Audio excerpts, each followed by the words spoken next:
Bonjour à tous, bienvenue sur le plateau de Lyon Mac TV pour un nouveau numéro de Lyon Politique. À mes côtés aujourd'hui, deux élues lyonnaises. Nous avons la coprésidente du groupe des écologistes à la métropole de Lyon, Vinciane Brunel-Viera, et l'adjointe au maire du 6e et conseillère régionale, Isabelle Ramet, et ainsi que mon confrère Raphaël Ruffier-Fossoul et le consultant en communication, Damien Gouy-Perret. Bonjour à tous. Bonjour Alexis. Bonjour. 4 sujets sur lesquels nous allons débattre aujourd'hui: la zone à faible émission, les déplacements dans l'agglomération, l'immobilier lyonnais et les mineurs isolés. Commençons avec le gros dossier du Conseil métropolitain qui a eu lieu en début de semaine, la zone à faible émission qui va avoir désormais un deuxième périmètre qui est plus étendu, essentiellement sur des communes à l'est. Les véhicules critères 3 en seront exclus au 1er janvier 2026 et des critiques se sont élevées, y compris au sein de la majorité de Bruno Bernard, car le revenu médian des habitants de l'Est lyonnais est plus bas que ceux de l'Ouest. D'où la question du jour: est-ce qu'on n'oblige pas les populations les plus pauvres à payer pour lutter contre la pollution qu'ils subissent? Damien, peut-être pour commencer, et puis rapidement Vinciane Brunel-Viera. Plus personne aujourd'hui va à l'encontre de l'idée de faire une ZFE. Effectivement, ce n'est pas très logique de l'étendre à l'Est. On aurait dû l'élargir sur l'ensemble de la métropole à minima. C'est vrai que ça va poser un problème économique, mais pas qu'aux gens de l'Est, parce que même si le revenu moyen ou même médian est plus bas à l'Est, de toute façon, aujourd'hui, investir dans des véhicules électriques ou hybrides, ça coûte une fortune. Et ce ne sont pas les aides données par l'État, voire par la métropole, qui suffisent à combler cette problématique. Donc, effectivement, ce n'est pas très logique de commencer un élargissement vers l'Est. On aurait dû élargir partout, tout simplement. Et je pense surtout que ce qui n'est pas logique, c'est le calendrier. Alors, on en parle quand même beaucoup. Ce calendrier va très, très vite. Et quand on a une vignette 3 ou une vignette 2 avec un véhicule qui peut rouler accessoirement encore 6 ou 7 ans, ça va poser rapidement un problème à des gens qui ont investi dans ces véhicules il y a peut-être 2-3 ans. Vinciane ? Alors, plusieurs choses. D'abord, sur le pas logique, si, c'est très logique parce que justement, c'est à l'Est qu'on a les plus grosses problématiques de pollution. Et donc, la plus grande injustice, c'est que ce soit ces populations-là et les populations qui ont le moins les moyens, qui en général sont les plus touchées par les problématiques de la pollution de l'air. On voit bien en termes de bronchite, de maladies respiratoires, et notamment les enfants qui ont des écoles quelquefois d'ailleurs proches des périphériques. Donc c'est vraiment la plus grande injustice, c'est celle-là d'abord. Donc c'est vrai que c'était important pour nous de proposer ce périmètre étendu, qui est, je rappelle, pour l'instant une proposition à la concertation, parce que c'est là où on a le plus de leviers pour faire baisser la pollution de l'air et du coup permettre d'augmenter et de gagner cette bataille de santé publique. Je rappelle, 40 000 morts par an, 1 500 morts par an pour ce qui est de l'agglomération lyonnaise. Donc c'est vraiment un enjeu énorme. Et puis sur le calendrier, vous évoquez le calendrier, on se fixe sur le calendrier de l'État. Je rappelle que c'est la loi LOM depuis 2019 qui demande la mise en place des ZFE. En France, on a énormément de retard. Il y a des ZFE de partout. Nous, on commence à peine et donc il faut vraiment s'atteler à ça. Et encore une fois, surtout pour réparer une grande injustice et pour permettre à ces populations-là de bénéficier des aides de la métropole et de l'État, parce que c'est quand on est dans la ZFE qu'on a accès à ces aides-là, et de les accompagner, bien sûr, dans les changements à la mobilité. Je rappelle qu'il y a aussi beaucoup de personnes qui n'ont pas de voiture. Raphaël ?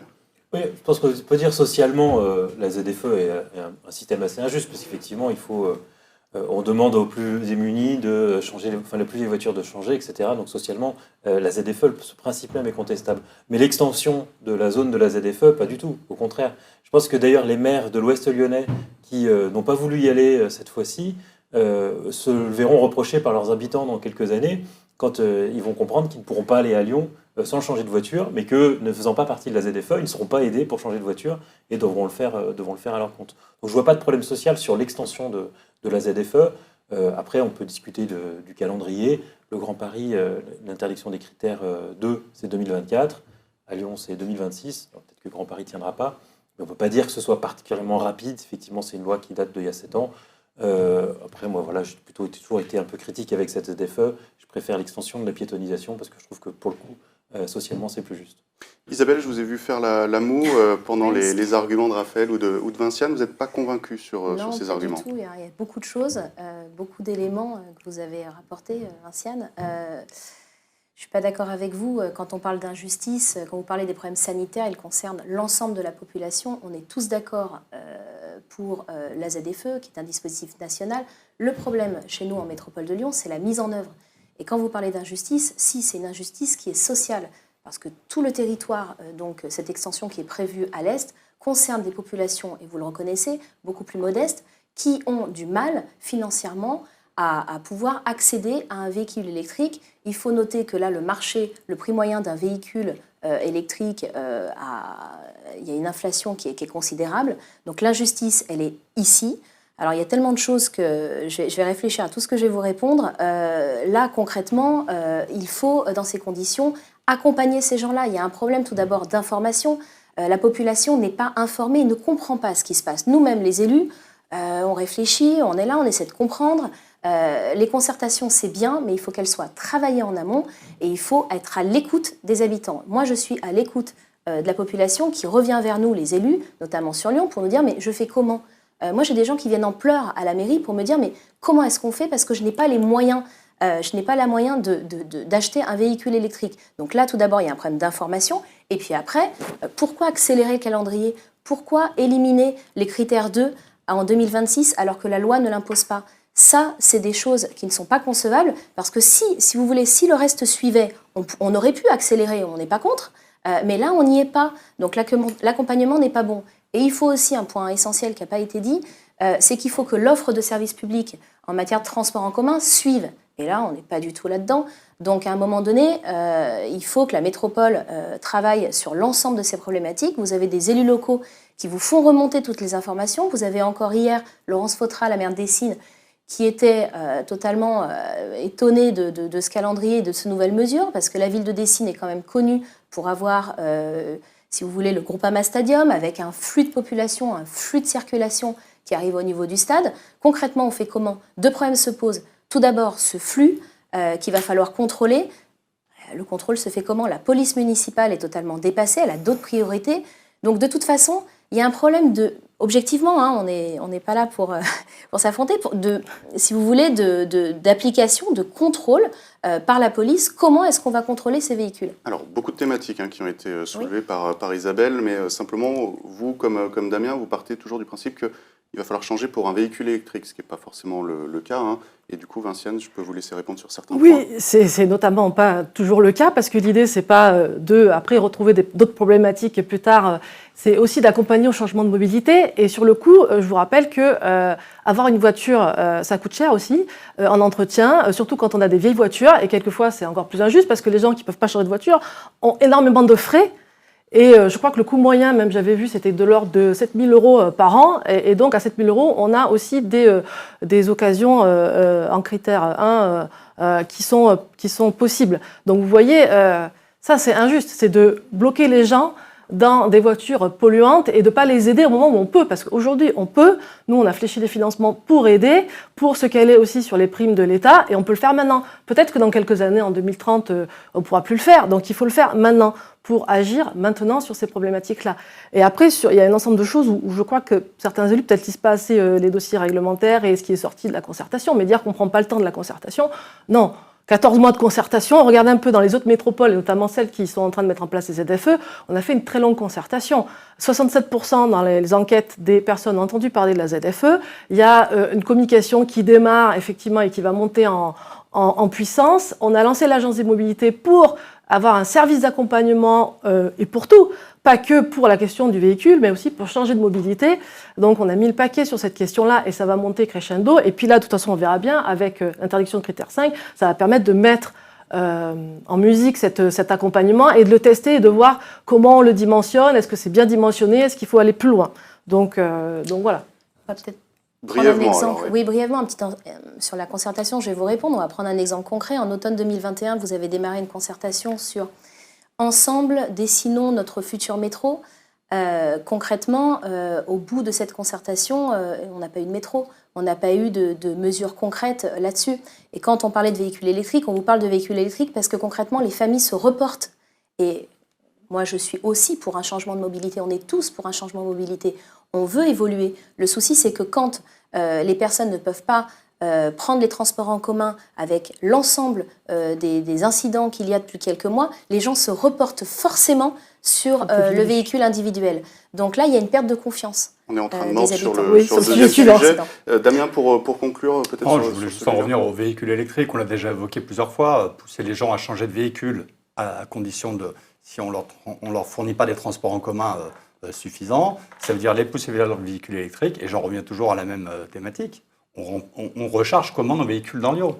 Aujourd'hui, c'est impossible. Moi, je rêve de passer un véhicule électrique depuis 2 ans. Et depuis 2 ans, je regarde comment je peux recharger mon véhicule électrique. Je ne peux pas. Je n'ai pas de garage, je n'ai pas de parking.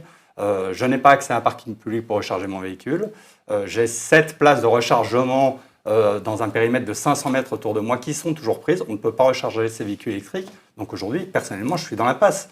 Et il y a beaucoup de Lyonnais qui sont dans la même situation.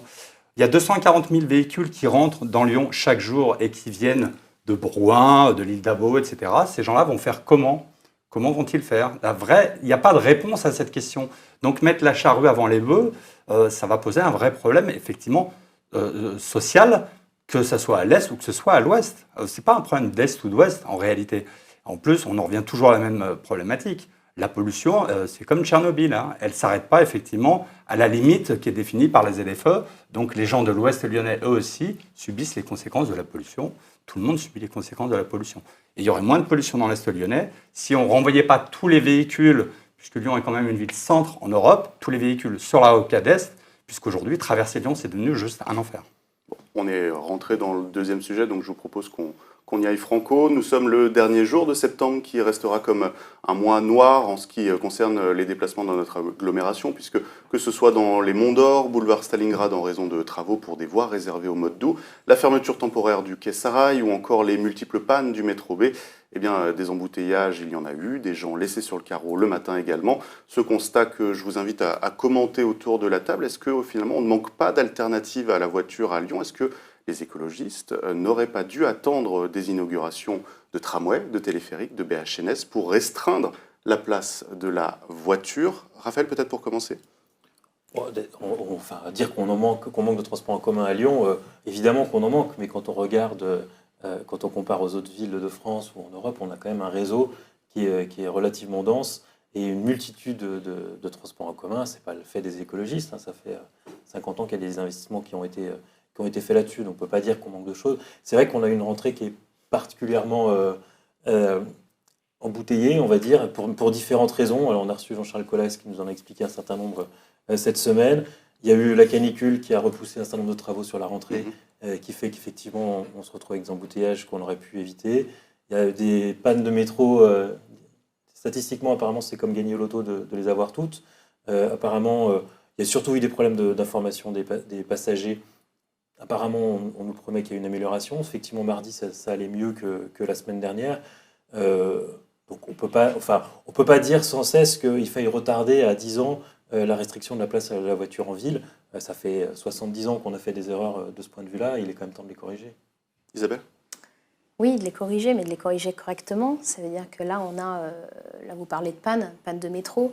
Donc, pousser les gens à prendre des transports en commun, c'est bien, il le faut. Le souci, c'est que l'offre n'est pas bonne. Donc là, on a une perte de confiance des habitants en le service public. Il y a un problème d'information, c'est que les familles sont confrontées à ces pannes et se retrouvent dans une situation qui est inextricable le matin. Donc maintenant, elles anticipent toutes seules en se disant on va devoir Lyon, c'est quand même reprendre... moins fiable de prendre la voiture que de prendre les transports en commun. Il y a de temps en temps effectivement des incidents sur les transports en commun. Enfin, en voiture, on se retrouve régulièrement coincé dans les bouchons. Il faut dire que les invités qui viennent ici le matin, quand ils sont en retard, c'est les bouchons, c'est pas les transports en commun. Oui, les bouchons à cause de quoi? À cause des nouveaux aménagements qui sont totalement inappropriés, inadaptés. C'est pas vraiment nouveau les bouchons à Lyon quand même. Si, en tout cas, en ce qui me concerne, dans le 6e arrondissement, je peux vous dire que c'est nouveau. On a des grands axes. Ça commence avec les écologistes, toujours les bouchons. On a, écoutez, c'est vous qui avez le Oui, c'est le très pouvoir connu. et Il n'y avait pas de bouchons avant. c'est vous qui Ça n'existait pas, les bouchons. Agir. Ça n'existait pas, les bouchons. Ça existait, mais pas dans les nouveaux axes que nous avons. Nous ne connaissions pas, mais alors on déborde un peu du sujet, mais c'est pas grave. Nous ne connaissions pas d'embouteillage sur la rue Duquesne. Nous ne connaissions pas d'embouteillage sur l'avenue Foch. Je peux vous en citer des dizaines, où là, concrètement, nous sommes à une file, donc les véhicules polluent, parce que là, on a des embouteillages énormes. Et dans toutes les artères, toutes les rues, je vous invite, venez dans le 6e, venez voir par vous-même. Toutes les rues perpendiculaires, on a des embouteillages que nous ne connaissions pas. Donc, si vous voulez, là, on est face à des aménagements qui ne sont pas appropriés. Parallèlement à ça, alors que ce ne soit pas de votre faute, au niveau des pannes de métro, c'est un fait. Par contre, au niveau de l'information, c'est de la responsabilité du Citral, de la métropole, d'informer la population là-dessus, d'anticiper, de ne pas passer sur là on est sur un constat d'échec, non, de proposer d'autres solutions. Il n'y a pas que le métro qui va mal, il y a aussi le bus, avec des embouteillages. Les bus se retrouvent coincés à cause des nouveaux aménagements, il faut le dire. Donc de toute façon, ça, ce que je vous dis, c'est pas c'est pas moi qui vous fais remonter ces informations, c'est les habitants qui reviennent vers nous et qui tous les jours souffrent de ces nouveaux aménagements. En l'occurrence, on parle quand même d'aménagement de nouvelles voies de bus, dans les deux cas, qui créent des bouchons, effectivement, parce qu'elles sont faites en septembre. Parce que c'est ça pas... vous permettra de libérer les bus. Sur la largeur, vous prenez le cas de l'avenue Foch, sur la largeur de l'avenue Foch, honnêtement, la solution n'est pas adaptée. Et de toute façon, la métropole a effectué ces aménagements sans concertation avec les élus, mes collègues, qui sont en charge des mobilités, qui sont en charge de toutes ces questions-là, et donc sans l'aval du maire du 6e. Donc à un moment donné, soit on se met tous autour de la table et on réfléchit, et on écoute aussi les collectifs d'habitants, les associations qui reviennent quotidiennement vers nous, et là, dans ces conditions, on essaie d'apporter une offre globale à la population, avec une bonne offre de services publics, avec des transports en commun, avec évidemment des voies cyclables qui sont adaptées. Enfin, c'est pas le Parti écologiste qui a créé les voies cyclables. Oui, merci. Simplement, pour vous dire qu'effectivement, il y a certains bouchons qui sont créés à partir des travaux qui sont lancés par les écologistes. Et il y a ce temps d'adaptation des personnes qui essayent une fois, deux fois, trois fois et qui se retrouvent dans les bouchons et qui, au bout d'un moment, vont peut-être comprendre qu'il y a d'autres solutions qui existent. Mais on est dans le temps d'adaptation, là, peut-être sur certains axes. Et Isabelle vous reproche peut-être un manque de communication. Est-ce que vous le reconnaissez ou est-ce que, pour vous, tout va bien ? Alors, d'abord, ce qu'il faut dire, c'est... tout ce qui est mis en place pour les écologistes, justement pour adapter notre territoire aux enjeux de demain, il est énorme et il est sans précédent. Oui, 2,5 milliards d'investissements dans les transports en commun, ça n'a jamais été fait. Augmenter la participation de la métropole, sa contribution, c'est une augmentation aussi énorme. On a 23 km de tram qui sont prévus. On a des BHNS, notamment Centre-Est. On a 10 corridors bus. On a l'augmentation de l'offre d'autopartage qui va passer de 100 à 400 véhicules. On a les projets sur le corridor E avec la ligne Centre-Ouest. Le renfort de T3 sur le corridor A. Les nouvelles études pour le corridor B. Les trams express donc, que j'évoquais. Donc il y a énormément de projets. Et en fait, ce qui se passe, c'est qu'on doit rattraper le retard pris par la ville de Lyon là-dessus par rapport aux enjeux de demain qui sont en train d'exploser sur les besoins en mobilité. Et puis, vous n'avez pas le monopole du retour des citoyens, parce que nous, on a aussi plein de retours de citoyens qui sont en demande d'avoir des nouveaux développements de mobilité, et c'est ressorti de la concertation. Et donc, les citoyens sont multiples. Donc, dire qu'il y a un camp qui a le monopole du retour des citoyens et puis pas les autres, c'est faux. Après, alors effectivement, je suis d'accord avec vous, il faut... que l'information soit bonne, parce que ça c'est important, et c'est ce qu'on a reconnu sur les incidents notamment du métro. C'est vrai qu'effectivement c'était une série noire, parce que c'est des incidents qui ont des causes différentes, et qui n'étaient pas toutes liées à la question de l'automatisation. Ça c'était un des incidents qui était lié à l'automatisation, et sur laquelle Alstom travaille. Mais par contre, l'information voyageur, effectivement, n'était pas satisfaisante. Et là-dessus, on a retravaillé avec Keloïs pour qu'il y ait des améliorations, parce que c'est absolument pas normal que les gens n'aient pas la bonne information au bon moment. Donc c'est le seul point que je vous accorderai, c'est celui-là, mais pas sur le reste. Damien, un petit retour de citoyen ? Concernant les pannes de métro, c'est la faute à pas de chance. On ne peut pas imputer ça non plus quand même au vert, il n'y a pas de souci. Votre liste à l'après-vert, c'est bien, mais dans une poésie, il y a un début, il y a une fin logique. Ce que vous faites, c'est top, mais c'est tout illogique. Combien d'euros investis dans des parkings relais ? Logique, alors. Combien d'euros investis dans des parkings relais ? Vous pouvez installer tous les transports en commun que vous voulez autour de la métropole. Si les gens ne peuvent pas garer leur voiture au début de la ligne que vous créez, ils vont rentrer avec leur voiture parce qu'ils ne savent pas où se garer. La vraie problématique, elle est là. Et moi, j'ai entendu la métropole dire pas un centime d'investissement dans les parkings relais. Il y a un vrai problème. 240 000 véhicules jour qui rentrent dans Lyon. Argumentaires, même à l'époque de Gérard Collomb et de David Kimmelfeld, ils étaient un peu abandonnés, ces arguments-là. C'était pas tout à fait abandonné, c'était en réflexion. Là, c'est carrément abandonné. Autre chose en matière de il y a toujours des parkings relais. Il faut dire qu'il n'y a pas d'investissement là-dessus. Il y a quand même un peu de mauvaise foi. Quand on va sortir du 6e arrondissement, quand on voit que Boulevard Stalingrad a été installé une piste cyclable sans même que les élus locaux étaient informés. Alors, ils ont été informés en amont, que vous y réfléchissiez. Ce n'est pas la même chose que dire on va le faire.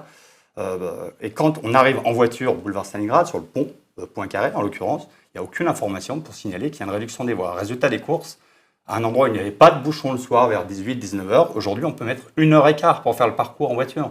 Donc là, ça crée effectivement des bouchons. En plus, cette voie déportée subitement qui apparaît au milieu est complètement illogique, mais elle est là parce que vous allez supprimer toutes les places de stationnement au long du parc de la Tête d'Or. Il faut rappeler une chose, c'est qu'à Lyon, vous avez 4 véhicules qui tournent pour une place de stationnement. C'est ça qui explique les bouchons. À partir du moment où on remettra du stationnement dans la ville de Lyon, on va réduire les bouchons, on va réduire la pollution. Et ça, c'est une entrée que les Verts n'ont pas pris en compte. Remettons du stationnement sur les quais du Rhône, ce serait Non, tellement- Voilà, c'est ça. Il ne faut pas me faire dire ce C'est que j'ai exactement pas ce dit. qu'on disait à l'époque Ça de s'appelle l'aménagement de la des berges. mauvaise Hein. foi. À l'époque, des l'aménagement des berges, c'était arguments exactement la Ça même s'appelle de la chose. mauvaise foi, vous me Non, faites dire ce c'est que pas je n'ai vrai. pas dit. Bah, Je dis juste qu'à supprimer toutes les places de stationnement dans les entrées de ville, et le boulevard Stalingrad est un très bon exemple, on crée des bouchons et on crée des véhicules qui tournent toute la journée pour chercher des places. Pour résoudre ce problème, faites tout ce que vous voulez dans votre liste à la Prévert, vous avez raison, mais faites des parkings relais autour de Lyon, tout simplement. Vous savez très bien qu'il y a un temps d'adaptation en termes de mobilité. Mais Quand il y a pour des solutions, s'adapter, il quand faut il y a qu'il y ait une des solution. travaux Vous qui sont n'apportez- menés et Vous n'apportez pas l'adaptation. la solution. Quand vous construisez des autoroutes, on voit bien qu'à chaque fois qu'on a agrandi une voie, il y avait des bouchons peu après. C'est-à-dire qu'à chaque fois, on dit non, il faut rajouter de l'infrastructure autoroutière pour faire plus de circulation, pour fluidifier. Et quelques temps après, ça se rebouche. Pourquoi ? Mais ça- Parce qu'en fait, mais on ça- ne règle pas le problème comme Mais ça. ça Il n'a faut... pas de rapport. Quand Et vous si, parce habitez qu'il faut, Bourgoin-Jallieu, il faut vous changer allez les travailler à Lyon. habitudes et que Vaut mieux 60% prendre des le gens font moins de 3 km de distance. Il y a quand même beaucoup de déplacements sur lesquels on peut avoir des leviers de changement. Oui, mais pour ça, il faut que les gens qui arrivent de l'extérieur de Lyon et qui n'ont pas les infrastructures puissent poser leur véhicule. Aujourd'hui, il n'y a aucun endroit où poser son véhicule quand on arrive de l'extérieur de Lyon. Ce qui est valable pour les gens qui arrivent de Bourgoin est valable pour ceux qui arrivent de Bourg, est valable pour ceux qui arrivent de Tarare, et est valable pour ceux qui arrivent de Valence. Aujourd'hui, où garer son véhicule pour aller récupérer un métro, un tramway, une ligne de bus, etc. Et aujourd'hui, je suis désolé, vous faites les choses à l'envers. Et il faut aussi peut-être développer le TER aussi et les trains pas mal dans cette Aussi, optique-là. mais pour ça, il qui faut manque un accepter petit peu en de parler retard avec la aussi. région. Et pour l'instant, j'ai l'impression que vous avez un peu du mal à vous connecter. Parler, c'est dans les deux sens. Mais je suis d'accord, ça s'appelle un dialogue. Je ne blâme personne. Mais pour l'instant, vous êtes surtout en charge du développement des transports en commun dans Lyon et du stationnement dans Lyon. Et pour l'instant, pour le stationnement, on ne voit rien. Et pour conclure sur ce sujet, effectivement, dans la liste que vous avez faite, Vinciane, il y a beaucoup de choses qui vont voir le jour ces 3-4 prochaines années et qui vont effectivement améliorer la desserte de certains quartiers qui n'auront plus besoin de prendre la voiture. Des communes, notamment Saint-Fond, qui va accueillir le tramway très prochainement, et ça ira probablement mieux, mais en attendant, effectivement, pour certains endroits, c'est très compliqué. Je vous propose de passer au marché immobilier lyonnais qui est grippé. C'est un constat que les professionnels font et aussi toutes les personnes qui sont concernées, des prix qui sont trop hauts, des crédits que l'on n'obtient plus, des constructions qui sont à la traîne, des coûts qui s'envolent pour les promoteurs et des loyers encadrés qui sont encadrés, mais pas tout le temps. Cette semaine, le congrès des HLM se tenait à Eurexpo. Le taux d'inflation est trop haut, la crise énergétique va aggraver le tout. Il y a donc urgence à poursuivre et accélérer la rénovation thermique des logements. Sauf que la métropole de Lyon le dit, c'est maintenant à l'État également de se bouger. Vinciane Brunel-Viera, qu'est-ce que vous attendez concrètement ? On pense qu'en fait, il faut vraiment une politique de régulation foncière. On arrive à un moment donné où vraiment il y a des tensions sur le prix du marché du foncier qui sont énormes et on a ce qu'on appelle un peu les effets de la métropolisation, mais cette tension-là, elle engendre une concurrence effrénée entre le besoin pour le logement, pour les activités tertiaires, pour les activités productives, pour les services publics sur le foncier de construction. Et donc les prix s'envolent et c'est de plus en plus dur de pouvoir se loger et c'est très très compliqué. Donc je pense que vraiment il faut cette question d'aménagement, aussi d'aménagement équilibré des activités, des types d'activités sur le territoire, soit vraiment pris au niveau national, tout groupe politique confondu, et qu'on pose cette question de régulation foncière voilà, au niveau national. Nous, effectivement, on agit à notre niveau. Vous avez évoqué la question de l'encadrement des loyers pour contenir effectivement les prix. On a aussi demandé à expérimenter un outil de repérage des logements vacants, par exemple, pour être un peu plus réactif et pouvoir suivre le taux de logements vacants. Les luttes contre, avec le permis de louer, la lutte contre les mises en logement de logements insalubres. Donc on fait à notre niveau, mais c'est vrai que nationalement, il faudrait une politique de régulation, ça c'est certain. Isabelle, Vinciane en appelle à une lutte intergroupe. Est-ce que vous êtes prêt à aider la métropole effectivement à porter aussi ce message auprès de l'État et du gouvernement ? Écoutez, on est tous prêts à agir dans ce domaine-là. Actuellement, effectivement, au niveau des logements, le domaine est en crise. On a la Fédération des promoteurs immobiliers qui, cette semaine, alertait sur le sujet. On a un besoin cruel de logements sociaux également. Donc oui, tous se mettent autour de la table et travailler sur le sujet. Les experts nous alertent et nous, les politiques, nous devons réagir à ces problématiques. Raphaël ? Oui, bah, c'est sûr qu'on est déjà dans une crise majeure en termes de logement. Hein. Les promoteurs immobiliers achètent des terrains trop chers, ils sortent des logements qu'ils ne trouvent plus prenables. Parce qu'à 10 000 € à Villeurbanne, plus personne ne va acheter. On est passé d'une situation il y a quelques années, quand Gérard Collomb est arrivé, où le logement était plutôt un critère d'attractivité de l'agglomération, parce qu'il était plutôt moins cher qu'ailleurs dans les autres capitales européennes. Et donc ça faisait partie des arguments qui pouvaient attirer des gens dans la ville. Et c'était perçu un peu négativement. Dans l'équipe de Collomb, on disait bah oui, c'est un critère négatif. Si les logements sont pas chers, c'est que justement la ville n'est pas assez attractive. Et donc tant que ça monte, c'est bon signe, c'est le signe d'une attractivité. Je pense que ce raisonnement-là, qui a poussé aussi à faire des logements assez chers, hein, des programmes neufs, où vous sortez justement des mètres carrés à 10 000 €, enfin des logements à 10 000 € le mètre carré, était sans doute une erreur. On constate aujourd'hui. Alors dire qui est responsable du blocage du marché aujourd'hui, est-ce que c'est la politique des écologistes qui sont arrivés depuis 2 ans, ou est-ce que c'est ces 20 ans de politique je ne suis pas expert et je ne serais pas capable de répondre, mais en tout cas, ce qu'on voit dans le temps, c'est que même si on remonte un peu plus loin dans le temps, le logement représentait une part assez faible de la génération de mes parents, on va dire simplement. Quand on s'installait, ils payaient plus cher leur nourriture que leur logement. Aujourd'hui, pour les habitants de la ville, le logement est devenu leur principal budget, leur principale contrainte. Ça fait que quand une famille s'élargit, on n'arrive pas à acheter de quoi agrandir la maison, et donc du coup on s'éloigne du centre-ville. Donc il y a une vraie crise sur le logement. Réguler le foncier, c'est une problématique qui est extrêmement compliquée, mais qui est évidemment nécessaire. Damien ? Il y a une thématique qu'on n'a pas évoquée, on a parlé du logement social. Le logement social, c'est normalement, l'origine du logement social, c'est un parcours résidentiel. On doit passer par le logement social pour aboutir dans le privé. Aujourd'hui, avec l'Agence nationale de renouvellement urbain, on impose notamment dans la métropole des quotas de 25% de logements sociaux dans toutes les constructions. Les promoteurs immobiliers sont obligés de reporter leurs coûts de création de logements sociaux sur la partie privée, ce qui contribue largement à faire augmenter les prix, tout simplement. Si à ça on ajoute une hausse des taux d'intérêt, si à ça on ajoute le fait que les banques ne veulent plus prêter, pourquoi elles ne veulent plus prêter ? Est-ce que ces appartements ne peuvent plus être rentables ? Parce qu'il y a un encadrement des loyers qui font qu'aujourd'hui, un investissement immobilier à Lyon, il faut 35 ans pour le rembourser. Est-ce que vous connaissez beaucoup de banques qui prêtent 35 ans ? Moi, j'en connais pas. Résultat des courses, on s'est mis... Alors, il y a un peu de la faute de la métropole, un peu de la faute de l'État, un peu de la faute des banques. C'est un peu... Je ne mets pas tout sur le vent non plus. Ce que je veux dire, c'est que c'est un ensemble de choses qui sont incohérentes. La première chose qui serait cohérente, c'est de ne pas reporter sur le privé le coût du logement social. Ça ne veut pas dire qu'il ne faut pas en faire. Je ne suis pas en train de dire le contraire. Mais effectivement, quand un promoteur a un quart de son immeuble qui doit être à moindre coût, parce qu'il doit être loué à moindre coût, pour rentabiliser, il va faire augmenter mécaniquement le prix du mètre carré à côté.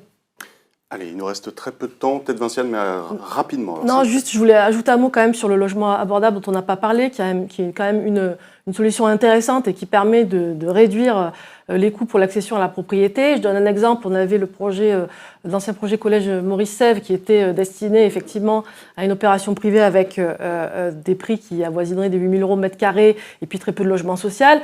Et là, on l'a réinvesti ce projet-là pour qu'il y ait une part de logement abordable et une part de logement social, donc en 100% abordable. Et ça, c'est des projets qui sont vraiment intéressants parce que ces logements abordables permettent quand même, vous parlez de parcours résidentiel, d'être une offre un peu intermédiaire pour permettre l'accession à la propriété en attendant qu'il y ait des systèmes de régulation qui soient plus efficaces. Je vais vous faire plaisir, je trouve ça très bien. Merci. Allez, terminons avec notre dernier sujet. Il nous reste un peu de temps. Depuis 2 ans, sur le sujet des mineurs isolés et de l'hospitalité, la ville de Lyon, la métropole et la préfecture du Rhône n'ont pas toujours parlé d'une seule voix. Cette semaine, la mairie a réquisitionné le gymnase d'Argent dans le 8e arrondissement pour y loger 70 jeunes migrants qui dormaient jusqu'à présent, depuis cet été, sous des tentes dans un square à la Croix-Rousse. Sur la question des mineurs non accompagnés, c'est la métropole et le département du Rhône qui sont compétents. Mais pour cela, il faut que la minorité ne soit pas contestée. Et en attendant, tout le monde se renvoie un peu la balle. Isabelle, peut-être, c'est une situation qui est intenable pour tous les acteurs de ces dossiers. écoutez, il ne devrait pas y avoir de polémique. Ce sujet marque un problème de compétence. Tout d'abord, ce sujet n'est pas nouveau. Vous parlez d'été, non, il remonte à un peu plus tôt. Ces jeunes, qu'ils soient mineurs ou jeunes majeurs, étaient donc dans des tentes dans le 4e arrondissement, et auparavant, ils étaient dans un immeuble. Ils squattaient un immeuble. Donc, ça dure depuis des mois. Moi, ce que je ne comprends pas, c'est qu'il y a une compétence qui est dictée par la loi, qui est très claire. Quand c'est des mineurs, il en va de la compétence de la métropole de Lyon, des départements. Et là, la métropole n'a pas agi. Et de l'autre côté, si c'est des majeurs, c'est la compétence de l'État. Donc là, concrètement, on se demande, ça fait des mois qu'on se demande si c'est des mineurs ou des majeurs, donc on aurait dû prendre le problème, enfin la métropole et l'État auraient dû prendre à bras-le-corps ce problème depuis des mois, identifier les personnes, arriver à donner un âge à ces personnes et puis dans ces conditions, agir. Là, on a une politique de la Ville de Lyon parce que la Ville de Lyon a juridiquement, on peut parler d'une obligation de moyens dans ce domaine-là, de la gestion des personnes qui sont en précarité. Donc la Ville de Lyon a fait ce qu'il fallait, donc a mis à disposition un gymnase, mais beaucoup trop tard.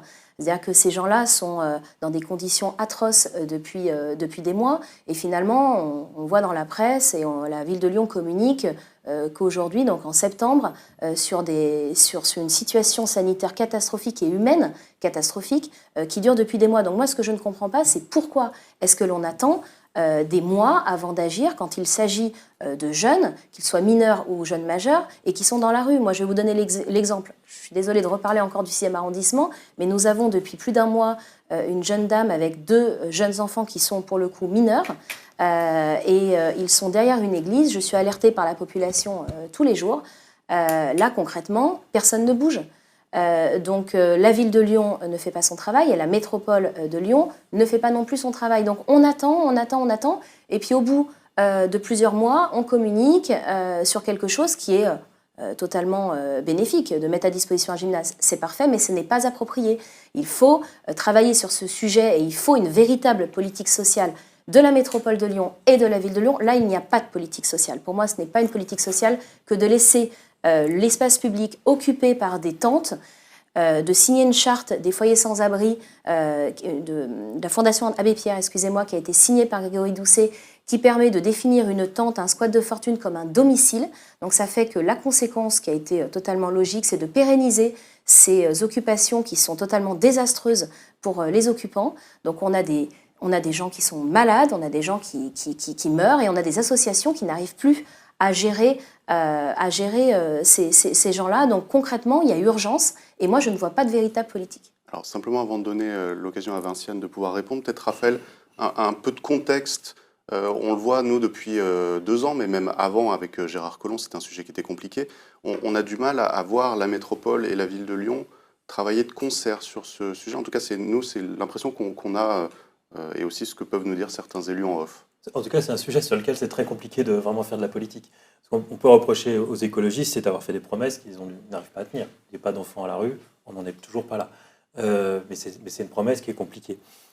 Je serais ravi d'entendre le discours que vous venez de tenir, si Laurent Wauquiez le tenait à tous les départements de la région et à toutes les communes de la région, parce que honnêtement, si on prend un peu de distance sur ce sujet-là, Lyon, comme Paris, parce que ce sont des métropoles, font partie des villes et des métropoles qui en font le plus en France sur l'accueil de ces mineurs isolés. Parce que c'est là qu'ils arrivent, et que l'effort de solidarité nationale des autres départements n'est clairement pas suffisant. C'est pour ça que ça se cristallise là. Et il y a plutôt une compétition, et ça a toujours été le cas, hein, c'est pas récent, mais toujours une compétition des départements autour du Rhône pour renvoyer les mineurs, le plus possible de mineurs vers Lyon. Il y a même des périodes où on payait un billet de train aux jeunes qui arrivaient dans d'autres départements un peu plus éloignés pour retourner à Lyon et dire on s'occupera de vous là-bas. Donc je trouve qu'on aurait pu dire ça à l'époque de Gérard Collomb aussi. Il ne faut pas oublier tout ce qui est fait par la métropole. Je crois que quand David Kimmelfeld avait été à la présidence de la métropole, il avait rajouté 50 millions d'euros dans un budget annuel pour s'occuper des mineurs isolés. Vous avez rajouté à peu près la même somme encore. On est quand même sur des montants qui sont relativement considérables.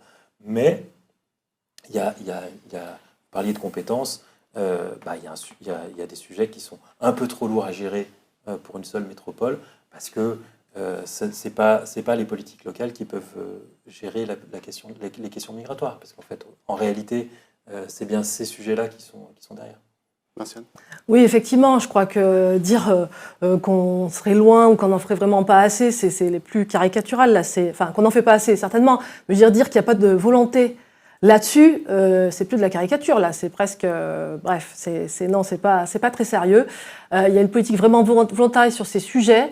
Et puis c'est pas des problématiques qui sont apparues il y a 2 ans non plus avec les écologistes, les mineurs non accompagnés, ça fait quand même un petit moment. Donc on voit bien que toutes les politiques butent sur ces sujets-là. Par contre, ceux qui mettent les moyens, vraiment là, entre la ville de Lyon et la métropole, c'est assez énorme. Vous parlez des mineurs non accompagnés, effectivement, il y a une problématique là-dessus sur la période en recours, qui est effectivement une zone grise, c'est-à-dire que nous, à partir du moment où l'évaluation qu'on a menée dit qu'il est majeur, du coup, il passe aux compétences de l'État. Mais il peut y avoir un recours, et c'est pendant ce recours, qui est une zone grise, où il y a un vide juridique qui complique un petit peu les choses, et on pousse l'État à se positionner clairement sur ce dossier-là. Est-ce qu'on clarifie la loi là-dessus ? C'est pas si vite juridiquement, tant que leur majorité n'est pas établie, ils doivent être mineurs. Tout à fait. Et du coup, la métropole les prend en charge. Du coup, sur la question de la station, on a mis en place un dispositif pour accueillir les mineurs dans ce recours-là. Parce que non, les choses n'étaient pas si claires, en tout cas par rapport à l'État. Et on a, comme c'était 52 places, ce dispositif de station qui permet d'accueillir ces jeunes en recours, on a du coup voulu proposer à l'État d'être un partenariat sur un deuxième dispositif, la station, qui va ouvrir, pour permettre d'agrandir un petit peu les possibilités d'accueil. Donc c'est pour permettre de meilleures conditions sur cette partie-là de jeunes en recours, qui est effectivement une période un peu compliquée. Il y a aussi la question, vous parliez des femmes avec des enfants de moins de 3 ans, par exemple. On a développé un dispositif assez innovant qui s'appelle Tiny House, qui permet de leur offrir des hébergements avec tout le confort, une cuisine et des conditions adaptées qui sont vraiment meilleures par rapport aux prises en charge de l'hôtel, qui sont vraiment pas l'idéal. C'est très bien, mais pourquoi vous ne le proposez pas à cette dame qui se trouve derrière l'église Saint-Rotin ? C'est facile de parler d'un cas particulier, vous me donnerez le dossier, puis je vous transmettrai. Parce que c'est facile de dire, j'ai un cas, une dame. Oui, non, justement, là on parle des 70 migrants. Pourquoi vous ne répondez pas à la question précisément ? Qu'avez-vous fait, vous, métropole ? Certainement. Qu'avez-vous fait, métropole ? Non, je vous parle sur cette question-là, les 70 migrants, la ville de Lyon. Vous connaissez pas le cas ? Non, mais le cas, vous me citez. Le cas de la personne. C'est la question d'Alexis. Donc concrètement, ces 70 migrants qui étaient donc sous détente, la ville de Lyon a réquisitionné un gymnase, donc il a été mis à disposition de ces 70 au bout de plusieurs mois. Mais vous, métropole, qu'avez-vous fait ? C'est la question que je vous pose aujourd'hui. On agit tous les jours sur cette question-là. Non, sur cette question-là, sur ces 70 personnes. On a, sur cette question-là, la ville de Lyon a mis à disposition. Non, on a travaillé avec la ville de Lyon. La métropole. On travaille en partenariat avec la ville de Lyon. C'est votre responsabilité. Non, il n'y a pas de partenariat, madame. Pas les familles. Pas les familles. L'hébergement des familles, c'est l'État. On n'a pas de réponse. L'hébergement des familles, c'est l'État. Ah non, madame. Là, c'est des jeunes mineurs. On n'a pas de famille. C'est 70 jeunes. Nous travaillons systématiquement avec la ville de Lyon là-dessus. C'est pas parce que c'est la ville de Lyon que ça veut dire qu'on fait rien. Mais la ville de Lyon a mis à disposition plusieurs mois après. Là, je vous demande sur plusieurs mois, qu'avez-vous fait ? On se met moins en scène pour communiquer. C'est peut-être notre défaut. Il n'y a pas de mise en scène, il y a une action, donc forcément. Il y a des millions qui sont investis là-dessus. On a encore voté des plans pauvreté et sur le sans-abrisme, Donc non, vous ne pouvez pas dire qu'on fait rien. Vous parlez beaucoup de... S'il vous plaît, je vais juste terminer là-dessus. Non, ce n'est pas l'objectif de la discussion, évidemment, de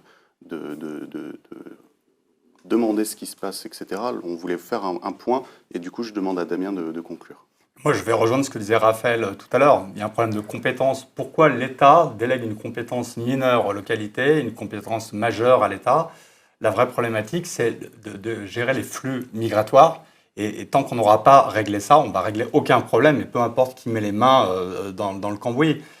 Il est absolument pas normal. Moi, je ne suis pas partisan du tout qu'il y ait des gens qui dorment dans la rue. Personne ne devrait dormir dans la rue, qu'ils soient migrants ou pas. Parce que le problème soulevé par Isabelle Ramet, c'est que dans certains arrondissements, on a des gens qui ne sont pas pris en charge parce qu'ils ne sont pas migrants, alors que finalement, leur situation est exactement la même que celle des migrants qui potentiellement peuvent être pris en charge.